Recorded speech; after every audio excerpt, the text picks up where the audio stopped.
ஆண்டவருடைய இனிய நாமத்தில் உங்களை சந்திப்பதில் மிக்க மகிழ்ச்சி அடைகின்றேன். நாம் இன்று தியானிக்க எடுத்திருக்கும் தலைப்பு, இறைவன் உங்களை அலங்கார கிரீடமும் ராஜ முடியுமாய் மாற்றுவார். தியான வசனம் எசாயா அதிகாரம் 62 வசனம் 3.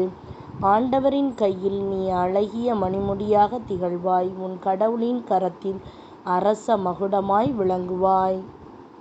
இந்த வசனத்தின் மூலமாக கடவுள் நமக்கு உணர்த்துவதை சிந்திப்போமா?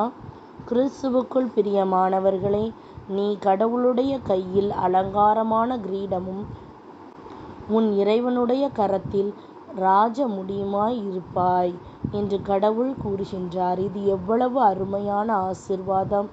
அலங்காரமான கிரீடம், ராஜ முடி ஆகிய பதங்கள் உங்களை அழகாக மாற்றுவதில் ஆண்டவர் எவ்வளவு விருப்பமாய் இருக்கின்றார் என்பதை காட்டுகின்றன.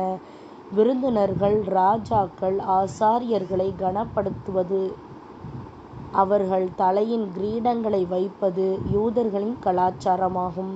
அதே வண்ணம் இறைவன் இன்றைக்கு உங்களை கனப்படுத்த விரும்புகின்றார்.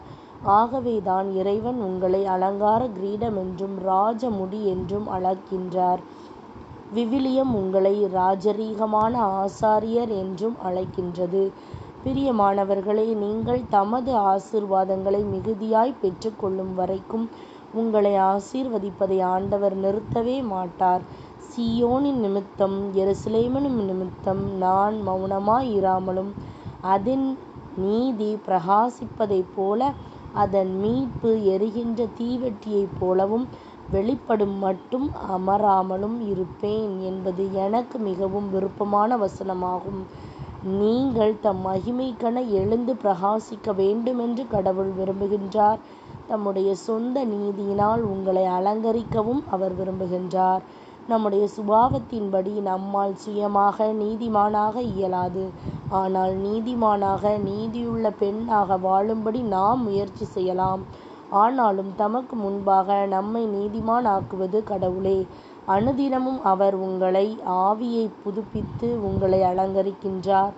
ஆண்டவரே, என்னை உம்முடைய பிரசன்னத்தினால் நிரப்பும், உம்முடைய அலங்காரம் என்னில் காணப்பட வேண்டும் என்று நீங்கள் சொல்லுங்கள். ஆகவேதான் தாவீது, கடவுளிடத்தில் ஒன்றை நான் கேட்டேன், அதையே நாடுவேன். நான் கர்த்தருடைய மகிமையை பார்க்கும்படியாகவும் அவருடைய ஆலயத்தில் ஆராய்ச்சி செய்யும்படியாகவும் நான் என் ஜீவனுள்ள நாளெல்லாம் கடவுளுடைய ஆலயத்தில் தங்கி இருப்பதையே நாடுவேன் என்று ஜெபிக்கின்றார். ஜெபிப்போம். ஆண்டவர் தமது பிரசன்னத்தினால் உங்களை தொடர்ந்து நிரப்புவார். உங்களை அலங்காரமான கிரீடமாகவும் ராஜ முடியாகவும் மாற்றுவார். ஆண்டவர் தாமே உங்களை அபரிவிதமாக ஆசீர்வதிப்பாராக. சிந்திப்போம், வாழ்வாக்குவோம். நாம் ஜெபிக்கலாமா? அன்புள்ள பரம தகப்பனே, நீர் கொடுத்த அருமையான வாக்குத்தத்தத்திற்காக உமக்கு சோஸ்திரம். உம்முடைய நீதியினால் என்னை அலங்கரிக்க நீர் பிரியமாய் இருக்கின்றபடியினால் உமக்கு நன்றி செலுத்துகின்றேன். நாள்தோறும் என்னை உம்முடைய சமூகத்தினால் சூழ்ந்து உம்முடைய நீதியின் பாதையில் நடத்த வேண்டுமென ஜெபிக்கின்றேன். இனிமேலும் எந்த இருளும் இருதயத்தை இளைக்கச் செய்யும் எண்ணமும் என்னை ஒடுக்காதிருக்க அருள் புரியும். இணையற்ற உம் சந்தோஷத்தாலும் சமாதானத்தாலும் என்னை நிரப்புவீராக. நான் உம் மகிமையைக் கண்டு உம்முடைய அலங்காரத்தால் நிரப்பப்பட்டிருப்பேனாக. எனக்குள் ஜீவனை திரும்பவும் அளிப்பீர் என்று விசுவசிக்கின்றேன். உம்முடைய அபரிமிதமான ஆசீர்வாதங்களை தந்து என்னை கனப்படுத்துவீராக. உம்முடைய நாமம் மட்டுமே மகிமைப்படுத்துவதாக. இயேசுவின் நாமத்தில் ஜெபிக்கின்றேன் நல்ல பிதாவே, ஆமேன். இந்த நாள் விசுவாசத்தின் நாளாக அமைவதாக. Praise the Lord.